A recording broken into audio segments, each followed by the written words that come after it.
السلام علیکم ورحمۃ اللہ وبرکاتہ۔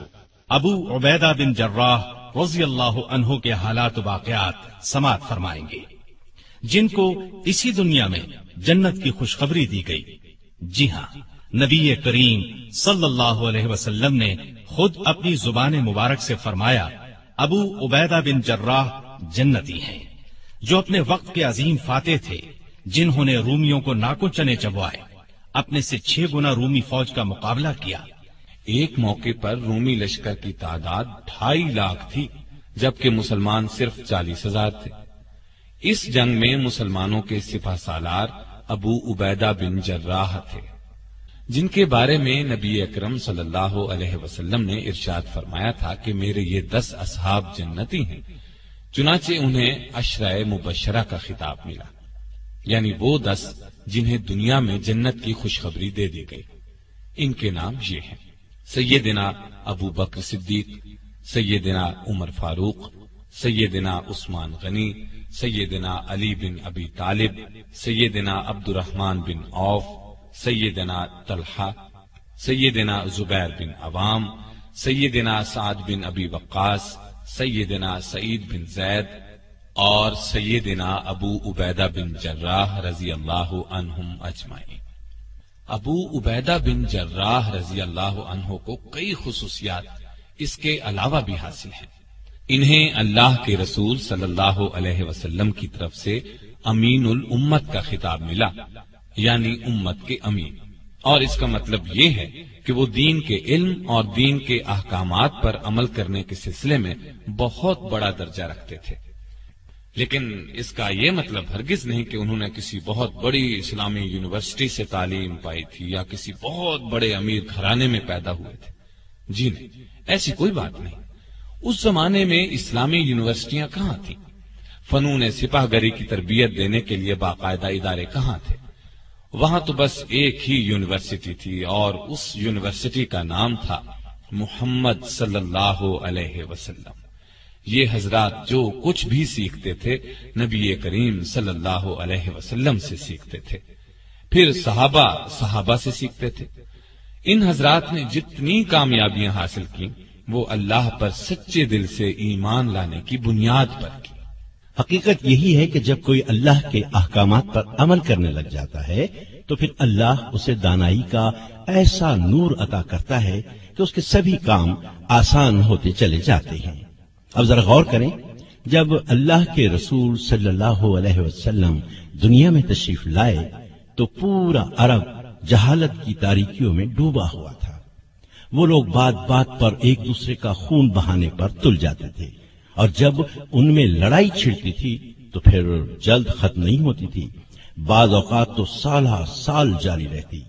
جوا کھیلتے، شراب پیتے، سب سے بڑا عیب ان میں یہ تھا کہ اپنی بیٹیوں کو چنانچہ اسے جنگل میں لے جاتا اور زندہ دفن کر دیتا۔ اس سے بڑا بلکہ سب سے بڑا عیب ان میں یہ تھا کہ بتوں کو پوجتے تھے، بتوں کو اپنا کارساز سمجھتے تھے، ان پر چڑھاوے چڑھاتے تھے، ان کے ناموں کی منتیں مانتے تھے، ان کو اپنا الہ خیال کرتے تھے۔ ان حالات میں وہاں یونیورسٹیاں کہاں ہو سکتی تھیں؟ وہاں تو مدرسے بھی نہیں تھے، بچوں کے لیے اسکول بھی نہیں تھے، لیکن ہمارے نبی صلی اللہ علیہ وسلم کی آمد نے وہاں کا نقشہ ہی بدل کر رکھ دیا، کایا پلٹ دی۔ صحابہ کرام رضی اللہ عنہم میں سے ہر قسم کے علوم و فنون کے ایسے ماہر ہوئے کہ دنیا آج تک ان کا لوہا مانتی ہے۔ مثلا خالد بن ولید رضی اللہ عنہ کی سپہ سالاری کو لے لیں، انہوں نے 60,000 کے لشکر کا مقابلہ صرف 60 جانبازوں سے کیا اور 60,000 نے شکست کھائی۔ اس سے بڑھ کر مثال کیا ہو سکتی ہے؟ عمر رضی اللہ عنہ کی خلافت کے زمانے میں اسلامی حکومت 22 لاکھ مربع میل پر پھیل چکی تھی، اور اس طرح ان کا حکم چلتا تھا کہ کوئی چوں بھی نہیں کر سکتا تھا۔ لیکن جب یہ مسلمان نہیں تھے تو اپنے باپ کے اونٹ چرایا کرتے تھے۔ یہ سب اسلام کی برکات تھیں کہ وہ اتنی بڑی اسلامی حکومت کے خلیفہ بنے۔ یہی وہ برکت تھی جس نے ابو عبیدہ بن جراح کو امین الامت بنا دیا۔ اور اس سے بھی بڑھ کر ایک عظیم سپہ سالار بنے جنہوں نے رومیوں کو شکست پر شکست دی۔ اسلام اور نبی کریم صلی اللہ علیہ وسلم کی مخالفت کرنے والوں یعنی مکہ کے قریش، مدینے کے یہودیوں اور عیسائیوں کا زور ٹوٹ گیا اور پہلی اسلامی حکومت قائم ہو گئی تو دور دراز علاقوں میں رہنے والے عرب گروہ در گروہ اسلام قبول کرنے کے لیے مدینہ آنے لگے۔ ان گروہوں میں ایک گروہ یمن کے علاقے نجران کا آیا۔ یہ لوگ عیسائی تھے۔ ان لوگوں نے اسلام کی سچائی جاننے کے لیے کئی دن تک بحث کی۔ نبی کریم صلی اللہ علیہ وسلم نے ان کے ساتھ بہت اچھا سلوک کیا، ان کے سوالات کے جوابات دیے، لیکن وہ مسلمان نہ ہوئے۔ تاہم انہوں نے وعدہ کیا کہ وہ جزیہ ادا کرتے رہیں گے۔ جزیہ ایک قسم کا ٹیکس کہہ لیں جو اسلامی حکومت میں رہنے والے غیر مسلموں سے وصول کیا جاتا تھا۔ اس کے علاوہ انہوں نے یہ درخواست بھی کی کہ ان کے ساتھ کسی ایسے ایماندار آدمی کو بھیج دیا جائے جو ان سے جزیہ وصول کرنے کے ساتھ انہیں دین اسلام کی باتیں بتائے۔ اللہ کے رسول صلی اللہ علیہ وسلم نے فرمایا، ٹھیک ہے، میں تمہارے ساتھ ایک ایسے شخص کو بھیجوں گا جو اس امت کا امین ہے۔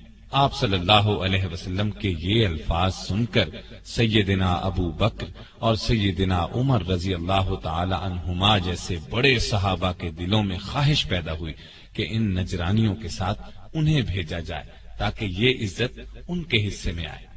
لیکن اللہ کے رسول صلی اللہ علیہ وسلم نے سیدنا ابو عبیدہ بن جراح رضی اللہ عنہ کو کھڑے ہونے کا ارشاد فرمایا اور اس طرح یہ عزت ان کے حصے میں آئی اور وہ امین الامت کہلائے۔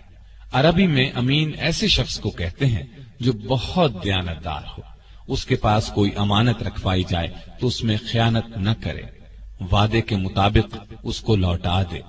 تو یہ تھا ان کے امین الامت بننے کا واقعہ۔ ہاں، تو میں بتا رہا تھا کہ وہ عشرہ مبشرہ میں سے ہیں۔ ان کا تعلق قریش کی ایک شاخ بنو فہر سے تھا۔ وہ رسول اللہ صلی اللہ علیہ وسلم کے مدینے کی طرف ہجرت فرمانے سے 20 برس پہلے اور ایک روایت کے مطابق 40 برس پہلے مکہ میں پیدا ہوئے۔ ان کا اصل نام عامر تھا۔ ابو عبیدہ ان کی کنیت تھی۔ اولاد کی نسبت سے جو نام مشہور ہو جاتا ہے اس کو کنیت کہتے ہیں۔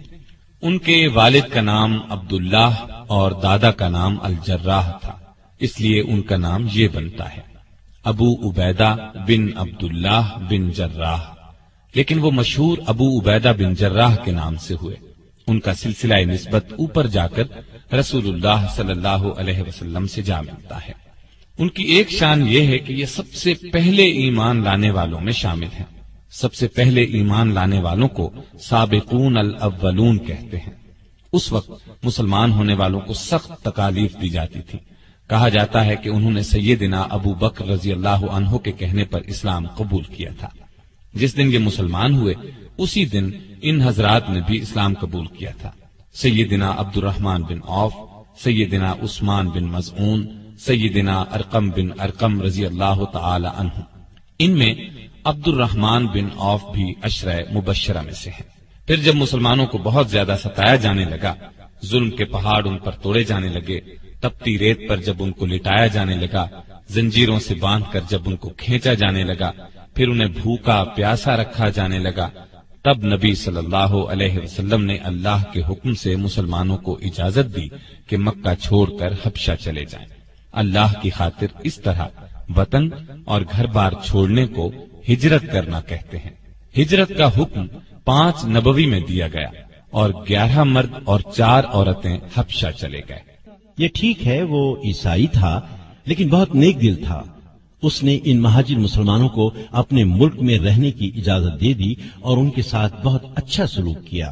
یہاں میں آپ کو یہ بھی بتاتا چلوں کہ قرآن مجید کی روح سے عیسیٰ علیہ السلام اللہ کے جلیل القدر پیغمبر تھے۔ اللہ نے ان پر اپنی کتاب انجیل نازل کی تھی، اس لیے ان پر ایمان لانے والے بھی مسلمان ہی تھے۔ لیکن پھر عیسیٰ علیہ السلام کے آسمان پر اٹھا لیے جانے کے بعد دنیا کے فائدے کی خاطر لوگوں نے ان کی تعلیم کو بدل دیا، اپنی طرف سے اس تعلیم میں مطلب کی باتیں شامل کر لیں، انجیل مقدس کو کچھ سے کچھ بنا دیا۔ ایسا کرنے کو تحریف کرنا کہتے ہیں۔ یہ بہت بڑا گناہ ہے۔ ان کی تعلیم کو بدل دینے والوں نے ایک عقیدہ یہ گھڑ لیا کہ عیسیٰ علیہ السلام اللہ کے بیٹے ہیں، لیکن کچھ عیسائی صحیح تعلیم پہ بھی قائم رہے۔ حبشہ کا بادشاہ نجاشی بھی سچا عیسائی تھا، وہ عیسیٰ علیہ السلام کو اللہ کا بیٹا نہیں مانتا تھا۔ ایسا عقیدہ رکھنا شرک ہے۔ اللہ تعالیٰ نے قرآن کریم میں بار بار فرمایا ہے، شرک سب سے بڑا گناہ ہے، شرک معاف نہیں کیا جائے گا۔ اس قافلے میں 91 مہاجر تھے، ان میں 73 مرد اور 18 عورتیں تھیں۔ اپنے دین کے لیے یہ بہت بڑی قربانی تھی۔ ابو عبیدہ بن جراح کی ایک شان یہ ہے کہ انہوں نے 2 مرتبہ ہجرت کی، یعنی دوسری مرتبہ 13 ہجری کو حبشہ سے مدینہ کی طرف اس وقت ہجرت کی جب اللہ کے رسول صلی اللہ علیہ وسلم ہجرت فرما کر مدینہ تشریف لے گئے۔ اس طرح ان کے حصے میں ہجرت کا دگنا ثواب آیا۔ یہی نہیں، انہیں تو اللہ تعالیٰ نے بہت سی دوسری نعمتوں سے بھی نوازا۔ میں پہلے بتا چکا ہوں کہ وہ عشرہ مبشرہ میں شامل ہیں، اور جہاں تک میرا خیال ہے یہ حلف الفضول میں بھی شامل رہے ہوں گے۔ میں آپ کو یہ بھی بتاتا چلوں کہ مدینہ تشریف لانے کے بعد نبی اکرم صلی اللہ علیہ وسلم نے مسلمانوں کے مابین جو مواخات قائم کی تھی، اس میں حضرت ابو عبیدہ بن جراح بھی شامل تھے۔ مواخات کا مطلب ہے بھائی چارہ۔ نبی صلی اللہ علیہ وسلم نے 2 مسلمانوں میں بھائی چارہ قائم فرمایا تھا۔ اس طرح ابو عبیدہ بن جراح رضی اللہ عنہ کو ابو طلحہ رضی اللہ عنہ کا دینی بھائی بنایا۔ یہ بھائی چارہ اس لیے تھا کہ مسلمان ایک دوسرے کے مددگار اور خیر خواہ بن جائیں۔ یہ لوگ پھر ایسے خیر خواہ بنے کہ سگے بھائی بھی ایسی خیر خواہی کم ہی کرتے ہیں۔ اکثر صحابہ رضی اللہ عنہم نے اپنا آدھا مال اپنے بھائیوں کو دے دیا۔ جن کے پاس 2 مکان تھے انہوں نے 1 مکان دے دیا، غرض ہر چیز کا نصف بھائیوں کی نظر کر دیا۔ ایسی مثال دنیا میں کم ہی ملتی ہے، لیکن افسوس آج کل مسلمانوں میں بھائی چارے کے جذبات کم ہی نظر آتے ہیں۔ اسلام نے تمام مسلمانوں کو بھائی بھائی قرار دیا ہے۔ اللہ تعالیٰ قرآن مجید میں ارشاد فرماتا ہے، اور انصاف کرو کہ اللہ انصاف کرنے والوں کو پسند کرتا ہے۔ مومن تو ایک دوسرے کے بھائی ہیں، لہذا اپنے بھائیوں کے درمیان تعلقات کو درست کرو اور اللہ سے ڈرو، امید ہے کیا جائے گا۔ ابو عبیدہ بن جراح رضی اللہ عنہ کو نبی صلی اللہ علیہ وسلم سے کتنی محبت تھی۔ عربی میں اس کو حب رسول کہتے ہیں، اور یہ ایمان کا حصہ ہے۔ سچا مسلمان وہی ہے جس کے دل میں اللہ اور اس کے رسول صلی اللہ علیہ وسلم کی محبت دنیا کی ہر چیز سے زیادہ ہو، یہاں تک کہ اپنی جان سے بھی زیادہ محبت اللہ اور اس کے رسول سے ہونی چاہیے، تبھی ایمان کامل ہوتا ہے۔ اور یہ محبت زبانی نہ ہو، اس محبت کا تقاضا یہ ہے کہ انسان اللہ کے احکامات پورے طور پر بجا لائے، نبی صلی اللہ علیہ وسلم کی اطاعت میں انتہا کر دے۔ لیکن آج مسلمان اللہ کے احکامات پر توجہ ہی نہیں دیتے۔ ابو عبیدہ بن جراح رضی اللہ عنہ کی ایک شان یہ بھی ہے کہ وہ رسول اللہ صلی اللہ علیہ وسلم سے سچی محبت کرتے تھے۔ یہی وجہ تھی کہ آپ بھی ان سے بہت محبت کرتے تھے۔ ان کی زندگی کا ایک واقعہ ایسا ہے کہ وہ ایمان اور یقین کے بہت اونچے درجے پر نظر آتے ہیں۔ اللہ تعالیٰ قرآن کریم میں فرماتا ہے، تم یہ نہ دیکھو گے کہ جو لوگ اللہ اور قیامت کے دن پر ایمان رکھتے ہیں وہ ان لوگوں سے محبت کریں جو اللہ، اس کے رسول صلی اللہ علیہ وسلم کی مخالفت کر رہے ہیں، چاہے وہ ان کے باپ ہوں یا بیٹے، یا ان کے بھائی ہوں یا خاندان کے لوگ۔ اللہ نے ان کے دلوں میں ایمان پختہ کر دیا ہے اور اپنی طرف سے ایک روح عطا کر کے قوت بخشی ہے۔ وہ انہیں ایسی جنتوں میں داخل کرے گا جن کے نیچے نہریں بہتی ہوں گی، وہ ان میں ہمیشہ رہیں گے۔ اللہ ان سے راضی ہو گیا، وہ اللہ سے راضی ہو گئے۔ وہ اللہ کے طرفدار لوگ ہیں اور اللہ کے طرفدار ہی فلاح پانے والے ہیں۔ یہ اللہ تعالی نے صحابہ رضی اللہ عنہم کی تعریف بیان فرمائی ہے۔ اب اس کی وضاحت میں واقعہ سنیں۔ غزوہ بدر میں ایسا ہوا کہ ابو عبیدہ بن جراح رضی اللہ عنہ اور ان کے والد عبداللہ بن جراح لڑائی کے دوران آمنے سامنے آ گئے۔ ان کے والد مسلمان نہیں ہوئے تھے اور کافروں کے لشکر میں تھے۔ وہ بہت بڑھ بڑھ کر حملے کر رہے تھے۔ کوئی عام آدمی ہوتا تو باپ کو دیکھ کر پیچھے ہٹ جاتا، لیکن سیدنا ابو عبیدہ رضی اللہ عنہ نے یہ کمزوری نہ دکھائی۔ اپنے باپ کی اس وقت کی حالت کو ذہن میں رکھا، یہ کہ وہ اللہ کا دشمن ہے۔ انہوں نے موقع پاتے ہی بے دھڑک باپ پر وار کر دیا اور اسے قتل کر دیا، اور یہ بات ثابت کر دی کہ انہیں اپنا دین اور ایمان اپنی جان اور دنیا کی ہر چیز سے زیادہ عزیز ہے۔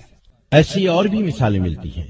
بات در اصل یہ ہے کہ وہ لشکر اللہ کے دشمنوں کا تھا، اور یہ لوگ اللہ اور اس کے رسول صلی اللہ علیہ وسلم کی محبت میں سرشار تھے۔ ان حالات میں وہ باپ کو کیوں قتل نہ کرتے؟ اور پھر یہ لڑائی مسلمانوں اور کافروں کی پہلی لڑائی تھی۔ جنگ شروع ہونے سے پہلے اللہ کے رسول صلی اللہ علیہ وسلم نے دعا مانگی تھی، اے اللہ، آج پورا کفر پورے اسلام کے مقابلے میں آ گیا ہے۔ اگر تیرے یہ بندے مٹ گئے تو روئے زمین پر قیامت تک تیرا نام لینے والا کوئی نہیں ہوگا۔ لہذا ان حالات میں ایک مسلمان کیسے کافر باپ کا لحاظ کر سکتا تھا؟ دراصل سب رشتوں میں اصل رشتہ ایمان کا رشتہ ہے۔ غیر قوم سے تعلق رکھنے والا مسلمان دوسرے مسلمان کا بھائی بن جاتا ہے، اور سگا بھائی کافر ہو تو اس کی حیثیت غیر جیسی ہو جاتی ہے۔ چنانچہ ابو عبیدہ رضی اللہ عنہ نے ایمان کے رشتے کو سامنے رکھا اور کافر باپ کو قتل کر دیا جو مسلمانوں کو ہلاک کرنے کے لیے آیا تھا۔ ایک اور واقعہ سناتا ہوں۔ اس سے یہ بات ثابت ہو جاتی ہے کہ سیدنا ابو عبیدہ رضی اللہ عنہ کو رسول پاک صلی اللہ علیہ وسلم سے سچی محبت تھی۔ غزوہ بدر میں شکست کھانے کے بعد اگلے سال 3 ہجری میں مکے کے کافروں نے پھر حملہ کیا اور احد پہاڑ کے قریب مسلمانوں اور کافروں کے درمیان لڑائی ہوئی۔ اس لڑائی کو غزوہ احد کہتے ہیں۔ اللہ کی مدد سے یہ لڑائی بھی پہلے مرحلے میں مسلمانوں نے جیت لی۔ کافر میدان چھوڑ کر بھاگ کھڑے ہوئے۔ اس موقع پر 50 تیر اندازوں سے چوک ہو گئی۔ نبی کریم صلی اللہ علیہ وسلم نے ایک درے پر انہیں مقرر فرمایا تھا اور ہدایت فرمائی تھی کہ درے کو نہ چھوڑنا، کیونکہ اس طرف سے دشمن مسلمانوں پر حملہ کر سکتا تھا۔ جب کافر بھاگے تو ان تیر اندازوں نے درہ چھوڑ دیا اور مال غنیمت سمیٹنے کے لیے میدان کی طرف چلے گئے۔ درے کو خالی پا کر کافر پلٹے اور اس سے گزر کر مسلمانوں کی پشت کی طرف سے حملہ کر دیا۔ اس اچانک حملے سے مسلمانوں کے پاؤں اکھڑ گئے، اس لیے کہ وہ تو مال غنیمت جمع کرنے میں مصروف ہو چکے تھے۔ اب صورتحال ایسی پیدا ہو گئی کہ نبی صلی اللہ علیہ وسلم بھی زخمی ہو گئے۔ ایک پتھر لگنے سے آپ کے سامنے کے 2 دانت شہید ہو گئے۔ خود کی کڑیاں آپ کے رخسار مبارک میں گڑ گئیں۔ یہ بہت نازک وقت تھا۔ مسلمان پاؤں اکھڑنے کی وجہ سے بکھر گئے، ادھر ادھر بھاگ پڑے۔ ادھر کافروں نے شور مچا دیا کہ ہم نے مسلمانوں کے نبی کا خاتمہ کر دیا، نعوذ باللہ۔ ایسے نازک موقع پر ابو عبیدہ بن جراح اور دوسرے جانثار صحابہ رضی اللہ عنہم نے اپنی جانوں کی پرواہ نہ کرتے ہوئے آپ صلی اللہ علیہ وسلم کی حفاظت کی خاطر سامنے کھڑے ہو گئے، اور جو تیر، نیزہ، پتھر، جو کچھ بھی آیا انہوں نے اپنے جسموں پر اس کو لینا شروع کیا۔ تیر آتے نظر آتے تو وہ اپنے ہاتھ آگے کر دیتے، اپنا سینہ تان دیتے، اور نبی صلی اللہ علیہ وسلم تک کوئی ہتھیار نہ پہنچنے دیتے۔ ابو بکر صدیق رضی اللہ عنہ فرماتے ہیں کہ رسول اللہ صلی اللہ علیہ وسلم کو خطرے میں پا کر میں آپ کی طرف بھاگا تو ابو عبیدہ بن جراح مجھ سے پہلے پہنچ چکے تھے۔ یہ ہاری ہوئی جنگ بھی مسلمانوں نے پھر جیت لی تھی۔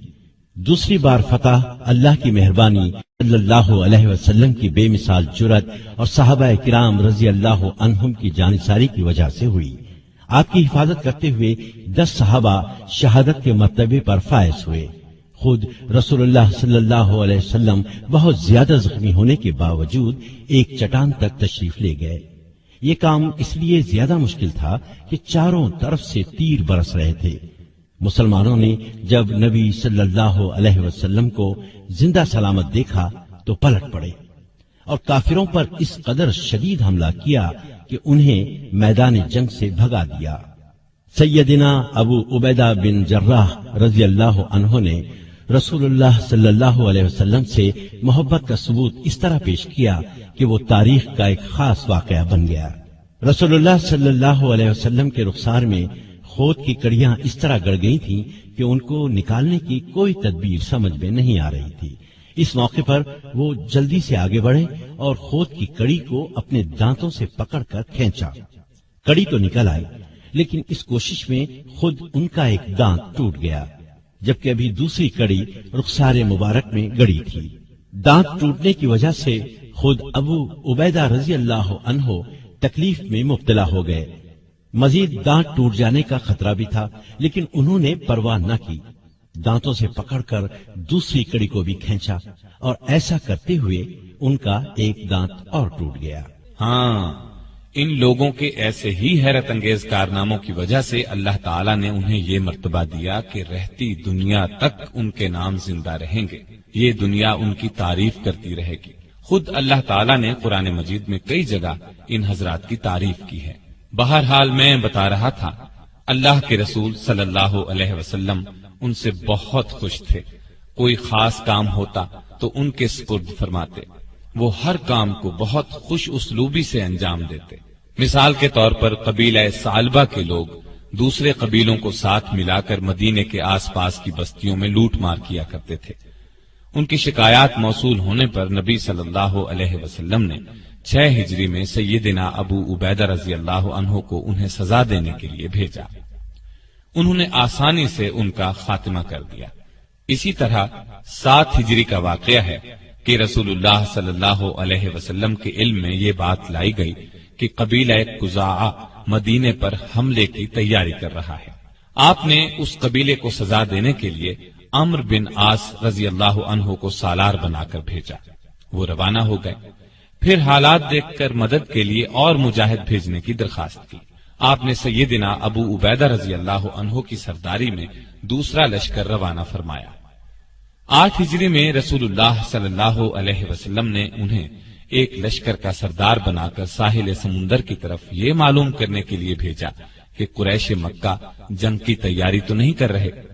اسی سال مکہ فتح ہوا تو اس معرکے میں بھی ابو عبیدہ رضی اللہ عنہ ایک دستے کے سالار تھے۔ ایک اور واقعے سے بھی ان کی شان ظاہر ہوتی ہے کہ جب معاہدہ صلح حدیبیہ لکھا گیا تو ان سے بطور گواہ دستخط کرائے گئے۔ غرض کتنے ایسے واقعات ہیں جن سے یہ ثابت ہوتا ہے کہ رسول اللہ صلی اللہ علیہ وسلم ان کی بہت قدر کیا کرتے تھے۔ اور بھائی بات یہ ہے کہ نیکی کے راستے میں چلنے والوں کو اللہ تعالیٰ ایک خاص انعام دیتا ہے، ان کے علم اور عقل کی روشنی زیادہ کر دیتا ہے۔ جو بات عام لوگ مشکل سے سمجھتے ہیں یا بالکل سمجھ ہی نہیں پاتے، یہ لوگ اس بات کو نہایت آسانی سے سمجھ لیتے ہیں۔ ان میں بالکل ٹھیک فیصلہ کرنے کی قوت پیدا ہو جاتی ہے۔ اس طرح ان کے کاموں میں خوب برکت ہوتی ہے اور وہ ترقی کرتے چلے جاتے ہیں۔ اللہ تعالیٰ نے سیدنا ابو عبیدہ بن جراح رضی اللہ عنہ کو شجاعت، امانت اور دیانت کے ساتھ ساتھ دانائی کا نور بھی بہت دیا تھا۔ مشکل ترین مسئلے کو آسانی سے سلجھا لیتے تھے۔ ان میں یہ قابلیت اس وقت اور بھی نکھر کر سامنے آئی جب اللہ کے رسول صلی اللہ علیہ وسلم کے انتقال کے بعد مسلمانوں میں یہ اختلاف پیدا ہوا کہ آپ کا خلیفہ یعنی جانشین کون بنے گا۔ پہلے اس بارے میں بہت اختلاف ہوا۔ رسول اللہ صلی اللہ علیہ وسلم کے خاندان والوں نے یہ خواہش ظاہر کی کہ سیدنا علی رضی اللہ عنہ کو خلیفہ بنایا جائے۔ انصار مدینہ نے یہ چاہا کہ یہ عزت انہیں ملے، خلیفہ ان میں سے لیا جائے۔ انصار مدینہ وہ لوگ ہیں جنہوں نے مسلمانوں اور نبی صلی اللہ علیہ وسلم کی ہجرت کے موقع پر میزبانی کی تھی، ہر طرح ساتھ دیا تھا، ہر قسم کی قربانی دی تھی۔ لیکن اس طرح گروہی بادشاہت قائم ہوتی۔ بالکل صحیح طریقہ یہ تھا کہ رسول اللہ صلی اللہ علیہ وسلم کا خلیفہ اس شخص کو چنا جائے جو نیکی اور دانائی میں خاص مقام رکھتا ہو، اور یہی بات سب سے اچھی تھی۔ جس وقت خلیفہ کے معاملے پر گرما گرم بحث ہو رہی تھی اور یہ خطرہ پیدا ہو چلا تھا کہ کہیں مسلمانوں میں اختلاف پیدا نہ ہو جائے، اللہ تعالیٰ نے اپنی خاص رحمت کے ساتھ سیدنا ابو بکر صدیق رضی اللہ عنہ کے دل میں یہ خیال ڈالا کہ اللہ کے رسول صلی اللہ علیہ وسلم کا جانشین بننے کا حق اگر کسی کو ہے تو اسے ہے جو تقوی اور دانائی میں سب سے بڑھا ہوا ہے۔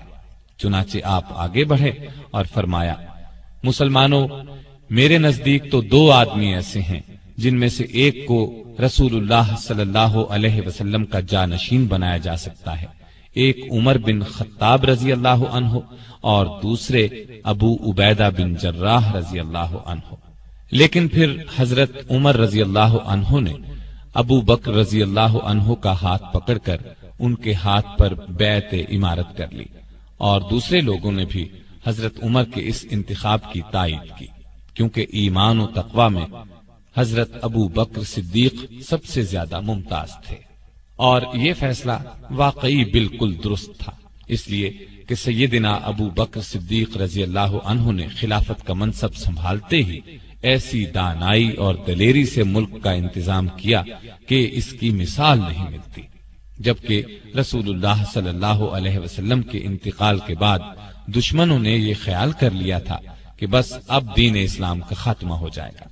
کچھ بدبختوں نے تو نبوت کا دعویٰ تک کر دیا تھا، کچھ نے دین اسلام کے احکامات ماننے سے انکار کر دیا تھا، ایک طبقے نے زکوٰۃ دینے سے انکار کر دیا تھا۔ حالات ایسے تھے کہ سب اونچے درجے کے صحابہ رضی اللہ عنہم نے انہیں مشورہ دیا تھا کہ ابھی ان باغیوں اور شریروں کو کچھ نہ کہا جائے، لیکن سیدنا ابو بکر صدیق رضی اللہ عنہ نے ان کے خلاف جہاد کیا اور ان سب کو پوری سزا دی۔ ایک اور بڑا اور اہم کام انہوں نے یہ کیا کہ ایران اور روم کی فوجوں سے جہاد کرنے کے لیے مجاہدین کے لشکر روانہ کیے اور شاندار فتوحات حاصل کی۔ یہ دونوں ملک مدینے پر حملہ کر کے اسلامی سلطنت کو پارا پارا کرنے کی تیاریاں کر رہے تھے۔ اس جہاد میں سیدنا ابو عبیدہ بن جراح نے سپاہ سالار کی حیثیت سے شاندار کارنامے انجام دیے۔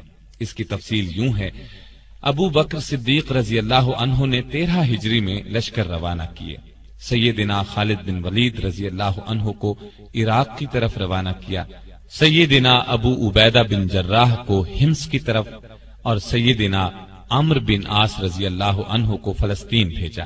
شرحبیل بن حسنہ رضی اللہ عنہ کو اردن جانے کا حکم دیا اور سیدنا یزید بن ابی سفیان رضی اللہ عنہ کو دمشق کی طرف بھیجا۔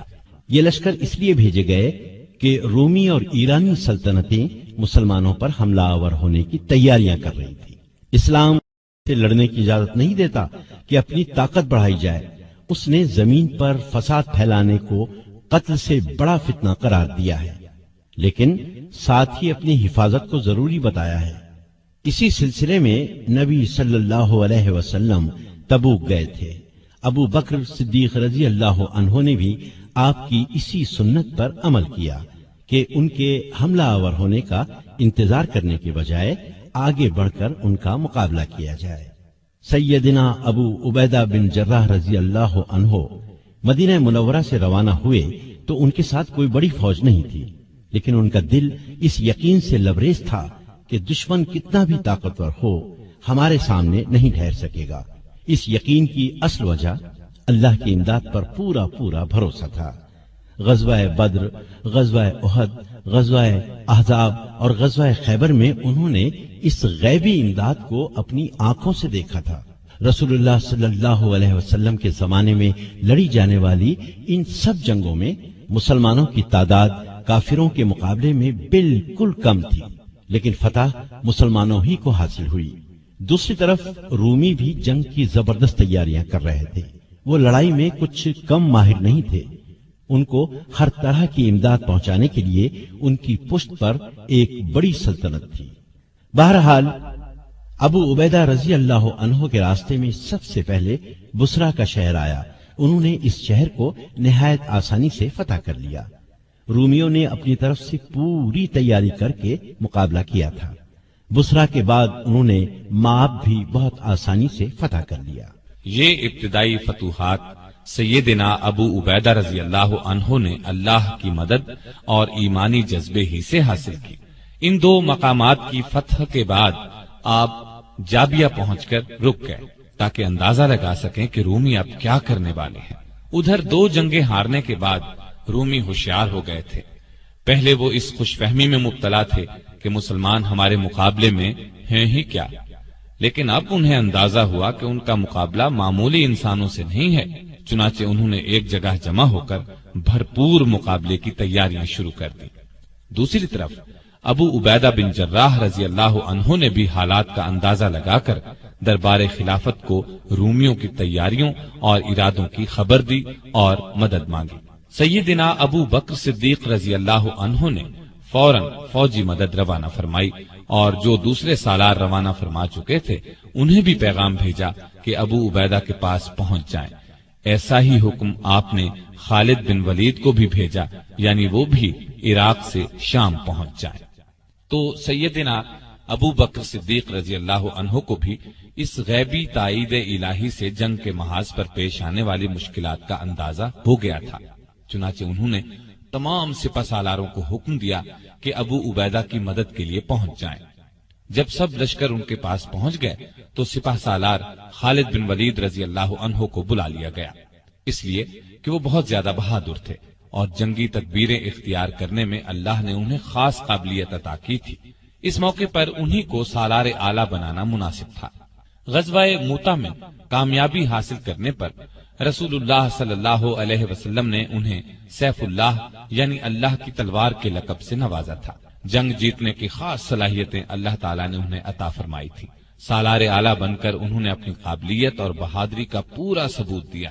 رومی بادشاہ نے اپنی فوج کے سالاروں کے مشورے سے جنگ کا ایسا نقشہ بنایا تھا کہ لازمی طور پر فتح حاصل ہو اور مسلمانوں کا اس طرح خاتمہ ہو جائے کہ وہ پھر مقابلے میں آنے کے قابل نہ رہیں۔ اس نے حکم دیا تھا کہ مسلمانوں کو اکٹھا نہ ہونے دیا جائے اور رومی فوج یرموک کے میدان میں جمع ہو کر مسلمانوں پر بھرپور حملے کی تیاری کرے۔ یرموک کی لڑائی تاریخ کی بہت بڑی جنگ گنی جاتی ہے۔ اس میں رومیوں کی تعداد 2.5 لاکھ تھی، جبکہ مسلمان فوج صرف 40,000 تھی۔ جنگ کے ساز و سامان میں بھی رومی بہت بڑھے ہوئے تھے، ان کی فوجی تربیت بھی زبردست انداز میں ہوئی تھی، لیکن دوسری طرف بھی آخر سیف اللہ تھے۔ خالد بن ولید رضی اللہ عنہ نے بھی اللہ کی مدد سے ایسی جنگی تدبیریں اختیار کی اور مسلمان مجاہد ایسی بہادری سے لڑے کہ بہت تعداد اور بھاری ہتھیار کچھ بھی کام نہ آئے۔ رومی بدحواس ہو کر بھاگے، ان کی بہت بڑی تعداد ماری گئی۔ اللہ تعالیٰ نے مسلمانوں کو شاندار فتح سے نوازا۔ ایک روایت کے مطابق جنگ یرموک میں کئی 100 ایسے صحابہ شہید ہوئے جنہوں نے غزوہ بدر اور غزوہ احد میں شرکت کی تھی۔ اللہ کے ان خاص بندوں کی زندگیوں کا تو سب سے بڑا مقصد ہی یہی تھا کہ اللہ کے لیے اپنا سب کچھ قربان کر دیں۔ بلکہ غالب نے کیا خوب کہا ہے، جان دی ہوئی اسی کی تھی، حق تو یہ ہے کہ حق ادا نہ ہوا۔ یہ ان بزرگوں کی قربانیوں ہی کا نتیجہ ہے کہ پوری دنیا میں اسلام کا جھنڈا لہرا رہا ہے۔ یورپ اور امریکہ کے شہروں میں اذان کی آوازیں گونج رہی ہیں۔ شام میں لڑی جانے والی اور لڑائیوں کا حال سنانے سے پہلے یہ بتاتا چلوں کہ 22 جمادی الثانیہ 13 ہجری کو سیدنا ابو بکر رضی اللہ عنہ کا انتقال ہو گیا اور ان کی جگہ سیدنا عمر فاروق رضی اللہ عنہ خلیفہ بنائے گئے۔ انہوں نے خلافت کا منصب سنبھالنے کے کچھ دن بعد ہی سیدنا خالد بن ولید رضی اللہ عنہ کو ان کے عہدے سے ہٹا کر سیدنا ابو عبیدہ بن جراح رضی اللہ عنہ کو اسلامی افواج کا سالار اعلیٰ بنا دیا۔ اس سلسلے میں 2 روایات ہیں۔ ایک تو یہ کہ کسی شاعر نے سیدنا خالد بن ولید رضی اللہ عنہ کا قصیدہ لکھا۔ کسی کی تعریف میں اشعار لکھے جائیں تو اس کو قصیدہ کہتے ہیں۔ یہاں تک تو اعتراض کی کوئی بات نہیں تھی، لیکن انہوں نے یہ کیا کہ خوش ہو کر شاعر کو انعام دیا۔ بس اس بات کو عمر رضی اللہ عنہ نے اچھا نہ سمجھا اور انہیں ان کے عہدے سے ہٹا دیا۔ دوسری وجہ یہ بیان کی جاتی ہے کہ سیدنا خالد بن ولید رضی اللہ عنہ کی بہادری اور جنگی سوجھ بوجھ کی وجہ سے لوگ یہ خیال کرنے لگے تھے کہ مسلمانوں کو جو فتوحات پر فتوحات ہو رہی ہیں وہ انہی کی وجہ سے ہو رہی ہے، جبکہ صحیح عقیدہ یہ ہے کہ جو کامیابی بھی حاصل ہوتی ہے وہ اللہ تعالی کی مہربانی سے حاصل ہوتی ہے۔ سیدنا عمر رضی اللہ عنہ نے انہیں عہدے سے ہٹا کر ثابت کر دیا کہ لوگوں کا خیال غلط ہے۔ اس دوسری وجہ کی زیادہ تائید آئی ہے، یعنی وہ شاعر والی بات شاید درست نہ ہو، یہ بات واقعی تھی۔ خود عمر رضی اللہ عنہ سے جب بعض اصحاب نے اس بارے میں پوچھا کہ آپ نے خالد کو سپہ سالاری سے کیوں معزول کیا، تو انہوں نے فرمایا تھا میں نے کسی ناراضی کی وجہ سے ایسا نہیں کیا، اور پھر انہوں نے دوسری وجہ ہی بیان کی۔ چنانچہ جو ہی انہیں خلیفہ کا حکم ملا، انہوں نے فوراً اپنا عہدہ ابو عبیدہ بن جراح رضی اللہ عنہ کو سونپ دیا اور خود ایک عام مجاہد کی طرح جہاد میں حصہ لیتے رہے۔ لطف کی بات تو یہ ہے کہ یہ حکم انہیں اس وقت ملا جب وہ تاریخی شہر دمشق کا محاصرہ کیے ہوئے تھے۔ ایک روایت یہ بھی ہے کہ یہ حکم جنگ یرموک کے موقع پر دیا گیا۔ یرموک کی جنگ جیتنے کے بعد مسلمان مجاہدوں نے جس طرح اپنی کوششوں کو آگے بڑھایا، اس سے ان کی عظمت اور دانائی ثابت ہوتی ہے۔ روم کا بادشاہ ہرقل ایک بہت بڑی سلطنت کا مالک تھا۔ صرف ایک جنگ ہار جانے سے اس کی طاقت ختم نہیں ہو گئی تھی، ایک جنگ ہار کر اس کا پارا اور چڑھ گیا تھا اور اس نے مسلمانوں کو شکست دینے کی ٹھان لی تھی۔ چنانچہ وہ شام کے بڑے شہر ہمس پہنچ گیا اور مسلمانوں پر بھرپور حملے کی تیاریاں کرنے لگا۔ ایسی صورت میں ضروری تھا کہ مسلمان بھی اپنی پوری قوت اس کی فوج کا مقابلہ کرنے کے لیے جمع کرتے، لیکن انہوں نے تو کمال کر دیا، اپنی فوج کو 3 حصوں کر کے 3 الگ الگ محاذوں پر جہاد جاری رکھنے کا فیصلہ کیا۔ ابو عبیدہ بن جراح رضی اللہ عنہ اور خالد بن ولید رضی اللہ عنہ نے لشکر کے دوسرے سالاروں کے ساتھ مشورہ کر کے ایک لشکر بیت المقدس کی طرف روانہ کیا، دوسرا ہمس کی طرف اور تیسرا دمشق کی طرف۔ ابو عبیدہ رضی اللہ عنہ اور خالد بن ولید رضی اللہ عنہ دمشق کی طرف روانہ ہوئے۔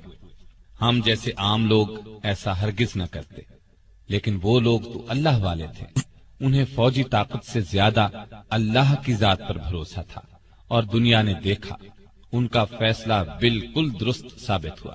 غازیوں کے چھوٹے چھوٹے لشکروں نے گنتی کے چند ہی دنوں میں شام اور فلسطین کا پورا علاقہ فتح کر لیا، اور یہ کام ابو عبیدہ رضی اللہ عنہ کی سپہ سالاری میں ہوا۔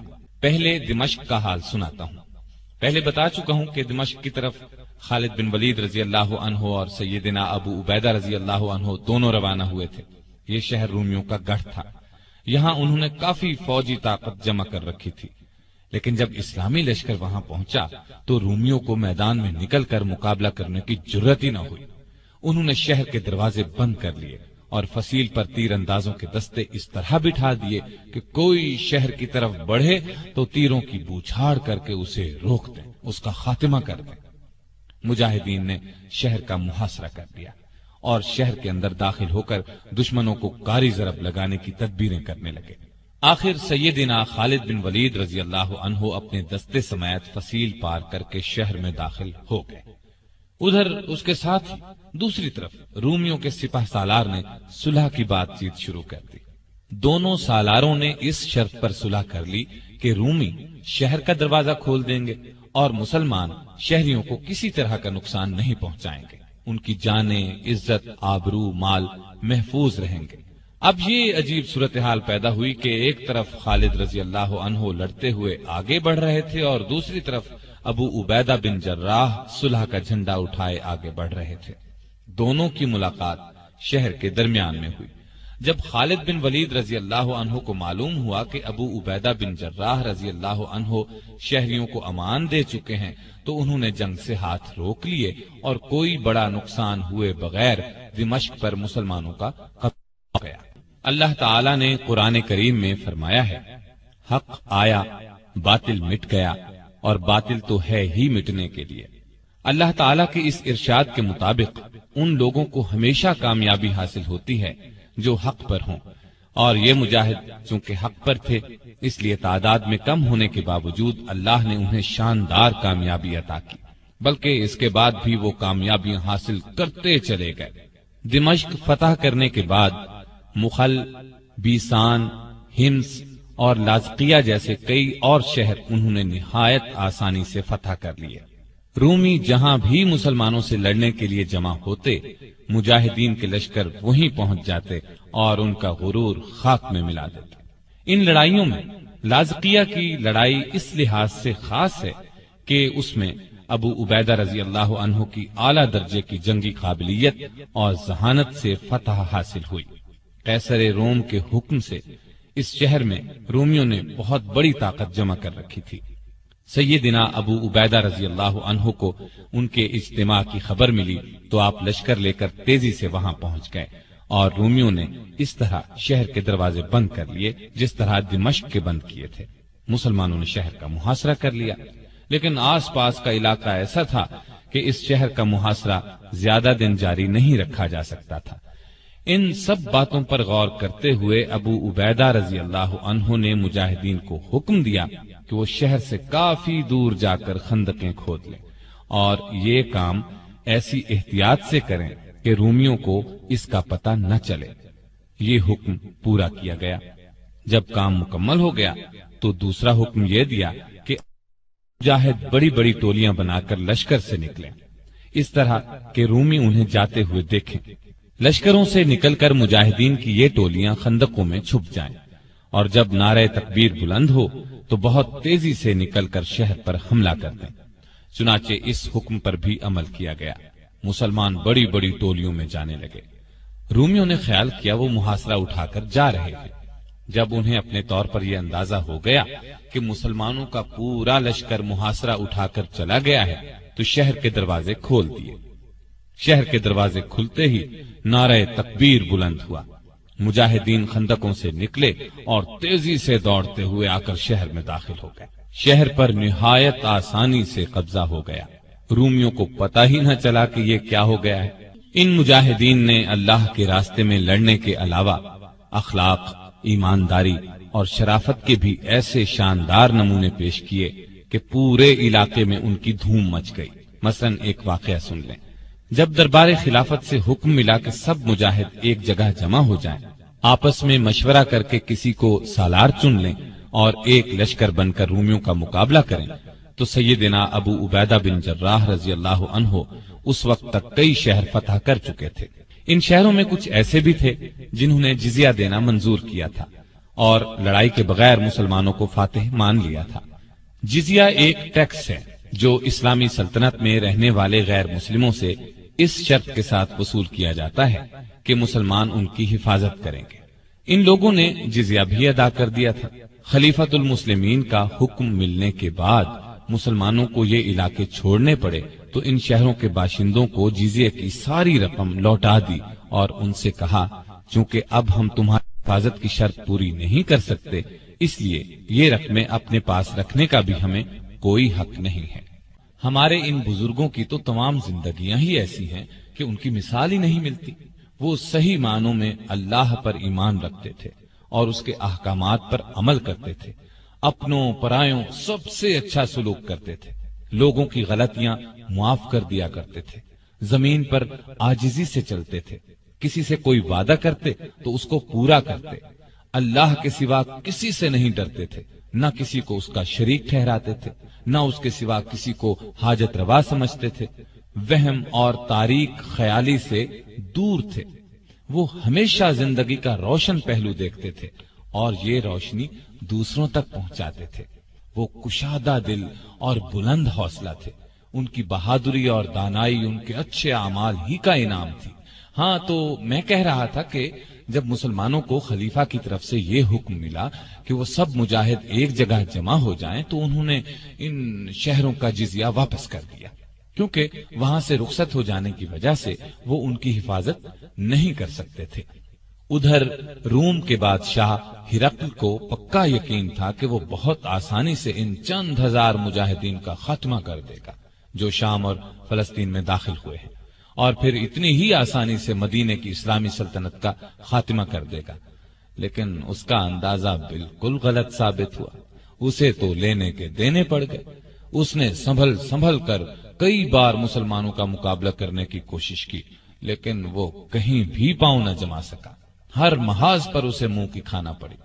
آخرکار وہ اس علاقے کو جو سلطنت روما کا مشرقی حصہ کہلاتا تھا ہمیشہ ہمیشہ کے لیے چھوڑ کر قسطنطینیہ کی طرف فرار ہو گیا۔ قسطنطینیہ اس کی سلطنت کے مغربی حصے کا دارالحکومت تھا۔ ہرقل کے فرار کے بعد سیدنا ابو عبیدہ بن جراح رضی اللہ عنہ نے مقدس شہر بیت المقدس فتح کرنے کا ارادہ کیا۔ اس وقت تک وہ شام کے قریباً تمام بڑے چھوٹے شہروں پر قبضہ کر چکے تھے۔ خالد بن ولید رضی اللہ عنہ اور لشکر کے دوسرے سالاروں سے مشورہ کر کے انہوں نے پہلے عمر بن عاص رضی اللہ عنہ کو بیت المقدس بھیجا اور پھر خود بھی وہاں پہنچ گئے۔ اس شہر کی حفاظت کرنے والی رومیوں کی فوج مسلمانوں کی مسلسل فتوحات کی خبریں سن سن کر پہلے ہی ہمت ہار چکی تھی۔ چنانچہ جیسے ہی ابو عبیدہ رضی اللہ عنہ وہاں پہنچے، شہر کے مذہبی پیشواؤں یعنی رہنماؤں نے پیغام بھیجا۔ وہ پیغام یہ تھا، اگر مسلمانوں کے خلیفہ عمر بن خطاب رضی اللہ عنہ خود بیت المقدس آئیں تو ہم لڑے بغیر شہر کی کنجیاں ان کے حوالے کر دیں گے۔